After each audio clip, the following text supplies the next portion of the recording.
তিনটি রোগ হলে বুঝবেন আপনি জান্নাতি। অর্থাৎ তিনটি রোগ যদি আপনার হয় তাহলে মনে করবেন আল্লাহ পাক রব্বুল আলামিন আপনাকে ভালোবাসেন, আপনাকে মহব্বত করেন। যাদেরকে আল্লাহ তাআলা ভালোবাসেন, মহব্বত করেন, তাদেরকে আল্লাহ তাআলা বিভিন্নভাবে পরীক্ষা করেন।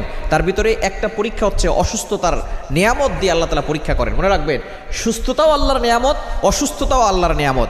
আমরা অসুস্থ হয়ে গেলে অনেক সময় আল্লাহকে অভিযোগ করে বসে, আল্লাহ আমার কি দোষ ছিল? কত মানুষ সুদ খায়, ঘুষ খায়, তার কোনো সমস্যা হয় না, আল্লাহ তুমি শুধু আমাকে দেখো, খবরদার এরকম অভিযোগ করবেন না। সুতরাং অসুস্থ হলে তিনটি রোগ যদি আপনার হয়, মনে করবেন যে আল্লাহ আপনাকে ভালোবাসে এবং আল্লাহ আপনাকে জান্নাত দিতে চাচ্ছেন। এক নাম্বার হচ্ছে যদি জ্বর হয়। জ্বর ঠান্ডা আমাদের অনেকেরই হয়।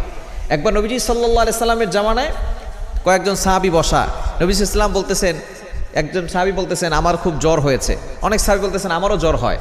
এবার নবী সাল্লাল্লাহু আলাইহি ওয়াসাল্লাম বলছেন তোমরা তো আমার অন্তর্ভুক্ত, আমারও তো জ্বর হয়। কিন্তু একজন বলতেছে যে আমার জ্বর হয় না। নবীজি বলতেছেন